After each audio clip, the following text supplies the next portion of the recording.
알렐루야, 알렐루야. 하느님 나라가 가까이 왔다. 회개하고 복음을 믿어라. 알렐루야.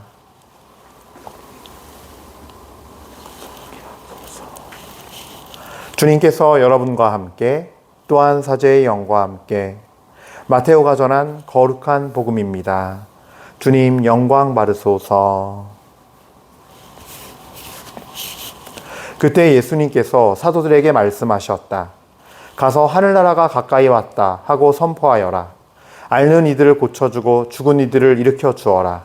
나병한 자들을 깨끗하게 해주고 마귀들을 쫓아내어라.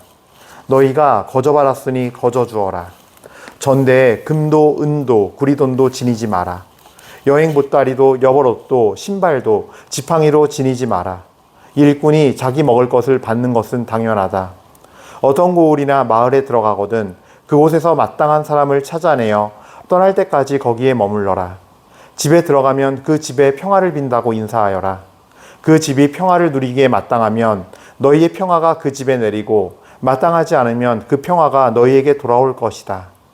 누구든지 너희를 받아들이지 않고 너희 말도 듣지 않거든 그 집이나 그 고을을 떠날 때에 너희 발의 먼지를 털어버려라. 내가 진실로 너희에게 말한다. 심판날에는 소돔과 고모라 땅이 그 고을보다 견디기 쉬울 것이다. 주님의 말씀입니다. 그리스도님 찬미합니다.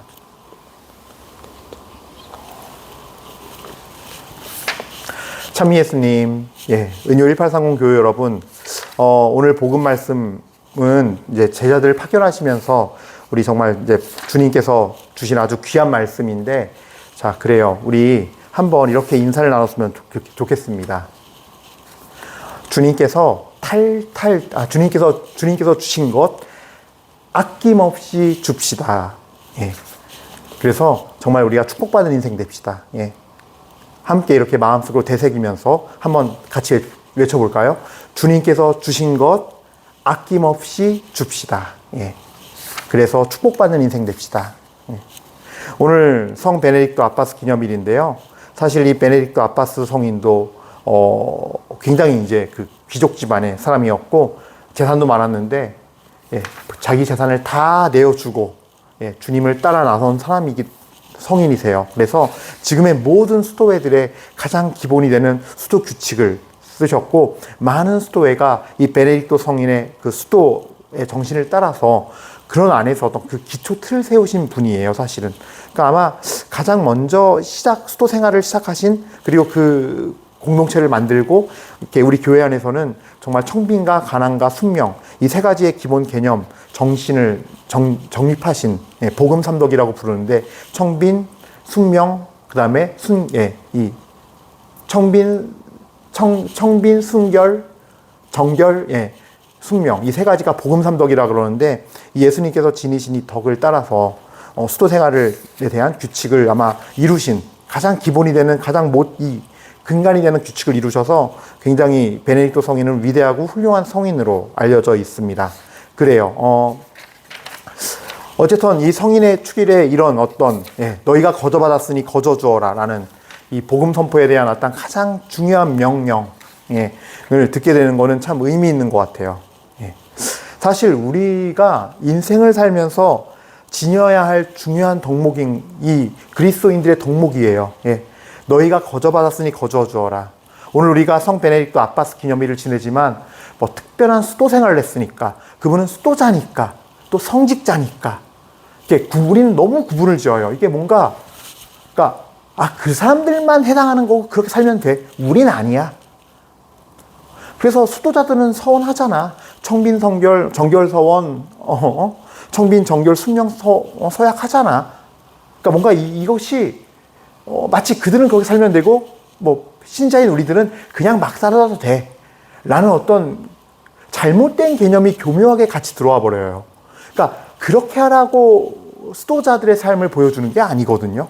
쉽게 얘기하면 수도자들의 모습을 보면서 지상에서 청빈 정결 순명을 하는 그 천국의 삶, 저렇게 살 때 주님의 축복이 임하고 이 순례 여정이 지옥의 여정이 아니라 소돔과 고모라를 향하는 죽음의 여정이 아니라 천상 행복의 여정이며 하느님은 물질적인 것까지 아무런 부족함 없이 주시고 다 거저 주시는구나. 그리고 저들처럼 그냥 다 정말로 청빈하고 정결하고 순명하면서 그냥 다 거저 내어주는 깨끗한 통로로 살 때 우리의 삶 안에 참된 주님의 어떤 그 은혜 안에서 참된 주님의 현존 속에서 지상에서 천국의 삶을 사는 거구나. 이거를 사실 깨달아야 되거든요. 근데 이상하게 우리는 저분들은 수도사니까 저렇게 살아야 돼. 그렇게 우리 수녀님, 우리 본당 수녀님 그렇게 사시나? 내가 아는 저 수도의 수사님 그렇게 사시나 안 사나? 이렇게 막 눈치켜 뜨고 보고 있고. 나와는 마치 관계없는 것처럼. 난 평신도니까 괜찮아. 그러니까 뭔가 하느님의 말씀은요, 다 믿는 이들에게 보편적으로 똑같이 돼야 되는 거예요. 이걸 잊지 않았으면 좋겠어요. 우리 가톨릭 안에서 사실 아무리 좋은 걸 줘도 마귀는 어떻게든 그 하느님의 본래적인 가르침과 의미를 파괴해서 하느님으로부터 떨어져 나가게 만들어서 지옥으로 끌고 가는 존재이기 때문에 성경 말씀과 교회 가르침과 교회의 어떤 정신과 교회 안의 제도와 모든 걸 이용해서도 하느님을 못 만나게 하는 게 마귀들이 하는 일이에요. 그래서 그 마귀들의 교묘한 속셈에 넘어가면 안 돼요. 성직자냐 수도자냐 평신도냐가 중요한 게 아니에요. 오늘 이 말씀대로 너희는 거저 받았으니 영적인 것이든 물질적인 것이든 그 무엇이든 거저 주어야 돼요. 예. 그래서 인생을 살면서 재산을 축적하려는 목적으로 사는 거. 예. 그러니까 내가 재화들과 재물들도 나는 주님의 통로가 되어서 받으면 이렇게 나눠줘야 돼요. 나가야 돼요. 가장 대표적인 분이 아브라함이죠. 그러니까 아브라함을 보면은 아브라함이 가난하지 않았어요. 되게 부자였어요. 부유했어요, 실제로. 그러니까 유목민 삶을 살면서 이곳저곳 다니는데 아브라함은 두 가지를 했어요. 첫 번째로는요, 이곳에서 저곳으로 가라 하시면 가서 천막을 치고 자리를 잡은 다음에 제일 먼저 첫 번째로 제단을 쌓고 하느님의 이름을 하나님께 예배를 드리고 하나님을 경배했어요. 제사를 지냈어요, 거기서. 두 번째로는요, 아브라함이 한 것 중에 하나가 오는 이들 나그네들이면은 여행객이면 여행을 다니는 그 나그네면 어김없이 나가서 맞이했어요. 에이 신부님 그런 게 어디 있어요? 있어요. 그러니까 하나를 보면 열을 알아야 돼요. 우리는 예. 소돔과 고모라로 향하던 그 소돔과 고모라의 상황을 보러 가는 심판을 하기 위해 가는 천사들 있죠. 예. 그 천사들이 지나갈 때 맞이한 아브라함의 모습을 보면요, 아브라함이 어땠을지가 보여요. 사람은 살던 대로 살고 하던 대로 하며 습관 따라 살게 돼 있어요. 그들이 나그네인 걸 알자 뛰어나가서 맞이합니다. 그래서 아이고 여기서 쉬었다 가시라고, 얼마나 가는 길이 고되냐고. 예. 그 더운 척박하고 더운 땅인 걸 알기에, 척박하고 힘든 광야란 걸 알기에 나그네길이고 힘들어 보이는 순례객이 보이면, 나그네로 보이면 여지없이 나갔던 거예요. 그 습관이 나온 거예요, 그냥. 그리고 습관 따라 재빨리 그 양들이 있고 있는 목장으로 가서 가장 좋은 양, 가장 좋은 어린 송아지를 친히 보고서 찝어요. 얘 잡으라고. 빨리 이거 요리해서 갖고 오라고. 그러니까 이런 것들은 그냥 지나가는 사람 보고서 저 사람한테 이득이 될까, 우리 집에 와서 해는 끼치지 않을까, 이상한 사람 아닐까, 이런 거를 따지고 하는 게 아니에요. 습관인 거예요. 어떤 습관? 거저 받았으니 거저 내어주는 습관. 그래서 와서 정말 이 여행길에 지치고 힘든 그 정말 힘든 여정인데 와서 쉬시라고. 예. 그렇게 맞이하다 보니까 천사들도 맞이한 거고, 그래서 얻은 게 뭐예요? 그 소돔과 고모라의 심판날에 조카 룻과 가족들을 살렸어요. 예. 내 가족이 그 심판날에서 구원받는 은혜를 얻었어요. 예. 그러니까 우리는 이 사실을 기억해야 돼요. 그러니까 아브라함이 그럴 수 있는 마음을 잘 돌아보면요, 아브라함은 마음 안에 탐심이 없어요. 탐욕이 없어요. 물질적인 것이든 무엇이든 그 마음 안에 탐욕이 없어요. 나 혼자 잘 먹으려고 그러지 않고 나 혼자 배부르려고 그러지 않아요. 그래서 내 영역, 가정은 내 영역이잖아요. 사실 하나님께서 허락하신 사랑 중에 폐쇄된 사랑이 딱 하나 있어요. 폐쇄성을 지닌 사랑이 부부의 사랑이고 가정이라는 공간이에요. 그건 폐쇄성이 있어요. 그럼에도 불구하고 그 부부 사랑의 공간인 그 우리 집에서 우리 집을 그냥 기꺼이 내주는 거예요, 나그네에게. 예, 그것까지 하는 거예요. 그러니까 그거는 탐욕이 없기 때문에 가능한 거예요. 마음 안에 우리만 잘 살면 되고 우리만 화목해야 되고 우리만 잘 지내면 돼가 없는 거예요. 다른 사람은 모르겠고 그 이 안에 들어오는 거 불편해 하고 까탈스러움과 그 어떤 이걸 내주는 것에 대한 어떤 그 어려움과 이거는요 뭐에서 나오는 거냐면요 결국은 탐욕과 탐심에서 나오는 거예요. 예, 이것까지도 그러니까 내 가정에 있는 걸 기꺼이 내주는 거예요. 집도 내주고 공간도 내주고 아브라함의 마음은 그런 마음이었던 거예요. 그래서 우리가 사실 재물을 다루는 데 있어서 아브라함을 유심히 봐야 되는 거가 이 첫 번째 이거예요. 네, 탐욕과 탐심이 없다라는 거. 내 가정에 있는 것까지도 내 집안 것까지도 기꺼이 오픈해서 보여줄 수 있고 함께 할 수 있는 그런 마음이 있다라는 거. 그건 쉬운 건 아니거든요. 그거는 정말 어떤 종류든 이 세상살이에 있어서 정말로 욕심 부리지 않고 산다는 거를 내어줄 수 있는 정말 통로가 되어 내어줄 수 있는 주님의 것을 함께 나눌 수 있는 마음이 되어 있다는 증거예요. 그리고 또 아브라함 통해서 알아야 되는 게 뭐냐면요. 모을 생각을 하면은 주는 게 아까워요. 그러니까 모으려면 1원도 아낀다 그러잖아요. 1원도 안 쓴다 그러잖아요. 모을 때는. 예. 근데 그게 모으려는 목적이 아니에요. 쌓이는 걸 보고 기뻐하는 것이 아니고 쌓이는 걸 보고서 비로소 축복이라고 말하는 사고방식에서 벗어나서 하느님의 부자는요, 돈이 쌓여있고 얼마가 쌓여있나 잔고를 보고서 아는 게 아니라 그냥 들어오는 거를 풍족하게 함께 나눌 수 있고 거저 내어주는 사랑 안에서 자비 안에서 거저 내어주는 그 삶이 그게 하느님의 부자예요. 그러니까 굳이 내 통장 잔고가 수천만 원, 수억 원이 아니더라도 예, 그냥 기꺼이 내어줄 수 있고 살아가는 거. 예, 그래서 늘 풍족한 거 매일매일이 예, 주님 안에서 항상 배고픔 없이 배부르고 넉넉하고 만족하며 살 수 있는 그것이 사실 하느님의 부자예요. 그래서 하느님 안에서 부자가 되려면 거저 받았으니 거저 줘야 되고 쌓아놓을 생각을 하는 것이 아니라 어떻게 이걸 잘 흘려보내야 될 것인가, 들어오는 것에 대해서 나에게 있는 것에 대해서 들어온 것에 대해서 감사하면서 이걸 어떻게 내어주고 나눠줄까, 어떤 이웃에게 이것이 가야 할까, 누구에게 가야 할까를 고민할 수 있는 사람. 그래서 길을 다닐 때도 마태오복음 25장 말씀을 기억하면서 정말로 주님께서 보시기에 정말로 아프고 외롭고 힘들고 고통받는 사람이 있나, 그게 먼저 눈에 보여야 되는 거죠. 길거리 다닐 때도 어떻게 이거 흘려보내고 나눌까를 항상 마음 안에 두고서 살아가는 사람. 그런 사람들이 거저 받았으니 거저 주는 사람들이에요. 우리는 오늘 이 말씀 볼 때 착각할 수 있어요. 앓는 일 고쳐주고 죽은 일 일으켜주고 병자를 깨끗하게 해주고 마귀를 쫓아내라 하니까 주님께서 주신 은사를 내가 쥐고 있으면 안 되고 사용하라는 거구나 라고만 생각을 해요. 하지만 그 다음 말씀도 같이 눈여겨봐야 돼요. 이게 너희는 거저 받았으니 거저 주어라. 그러니까 영적인 은사들을 나눠주는 거에서 끝. 자, 다음 레슨은 돈 갖고 다니지 마.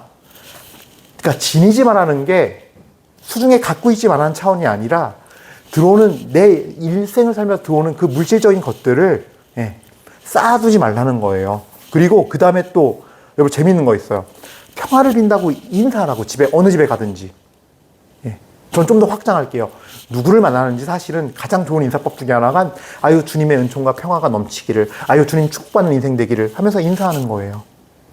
근데 그것도 영적인 평화와 사랑도 나 혼자 가득 쌓아놓고 흘려보내지 않으면 그것도 다 나중에는 축복이 아니라 재앙이 돼요.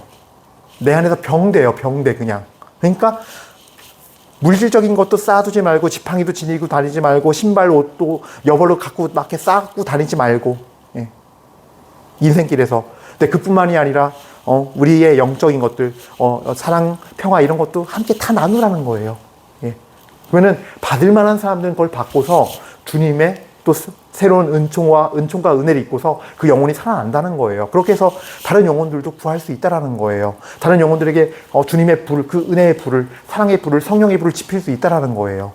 그래서 물질적인 것이든 영적인 것이든 다 나누지 말라는 거고, 너희가 거저 받았으니 거저 주어라는 이게 샌드위치로 주님께서 주신 은사뿐만이 아니라 물질적인 거, 그 뒤에 이어지는 물질적인 거, 그 뒤에 이어지는 가정 갔을 때 평화를 주라는 거. 이 샌드위치처럼 딱 위치하면서 핵심이 되는 말씀인 거죠, 오늘의. 그리고 또 다음에 또 이제 중요한 게 있습니다. 예, 근데 누구든지 너희를 받아들이지 않고 너희 말도 듣지 않잖아?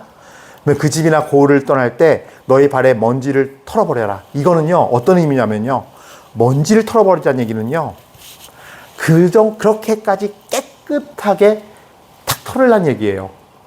이거를 마음에 담아두고 다니지 말라는 거예요. 그때 그랬는데 그 사람이 날 그렇게 핍박했어. 어떻게 그럴 수가 있어. 하면서 마음속에서 담아두지 말고 발에 먼지까지로 털어버릴 정도로 이 마음까지로 딱 던져버리시라는 거예요. 주님께 맡기시라는 거예요. 주님께 넘겨드리시라는 거예요. 왜냐? 판단은 주님이 하시는 거고 심판과 복수는 주님의 것이에요. 우리가 하는 게 아니에요. 그거에 대한 판단과 그거에 대한 잘잘못을 따지고 그걸 심판하시고 처리하시는 것까지 그거를 맡기라는 의미예요, 주님께는. 그래서 그 뒤에 말씀하시잖아요. 내가 진실로 너희에게 말한다. 너희가 내 말을 잘 전하고 받은 말씀을 잘 전하고 그렇게 다 흘려보냈는데 너희를 받아들이지 않고 말도 듣지 않잖아?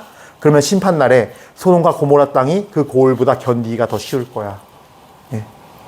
그러니까 무서운 말씀이죠. 하지만 그건 너희 몫이 아니라는 거예요. 그러니까 어떠한 감정과 마음도 남기지 말고 다 주님께 온전히 맡기고서 거기에 두고 가라는 거예요. 그리고 너희는 주님 안에서 화평하고 평화롭고 주님 안에서 주님의 임재와 사랑 안에서 살아가라는 말씀이에요. 예. 그래서 이게 우리가 인생을 살아가는 방법, 거저받았으니 거저주는데, 예. 너희가 주지 말아야 할 거는 너희의 판단과 너희의 심판이다. 그들이 내 말을 듣지 않고 따르지 않았을 때 그것은 내가 할 일이다. 그러니 그거는 너희는 건들지 말고 너희는 너희의 마음까지 다 나에게 바치고 잘라서 버려라. 그리고 깨끗한 상태로 이 인생길을 걸어가라. 죄가 될 만한 요소를 그러니까 정말로 마귀가 들어와서 날 유혹하고 마귀가 들어와서 내 안에 침투해서 정말로 우리가 유혹에 빠져 죄를 짓게 할 요소를 만들지 말라는 의미로 보시면 돼요. 그런 의미에서 발에 먼지까지 털어버리라는 거예요. 깨끗한 영적 상태로 주님을 향해 가라는 거예요. 주님과 함께 가라는 거예요. 주님 안에 있으라는 거예요. 예. 그래서 오늘 우리가 인생길을 살아가는 거, 예. 정말로 주님께 받은 거 그냥 온전히 몽땅 싸그리 함께 나누는, 그대로 전해주는 그런 축복받는 인생. 왜냐면 나머지 나는 그렇게 하면 빈다 생각하지만 비는 것이 아니라 하느님은 또 다른 더 큰 걸로 채워주실 준비를 하시는 분이니까 항상 풍성하게, 그래서 어느 누구도 모자라지 않았고 어느 누구도 굶지 않았으며 어느 누구에게도 부족함 없으신 그 주님의 신실하시고 완전하심을 믿으면서 우리의 여정을 가도록 합시다. 잠시 묵상하시겠습니다.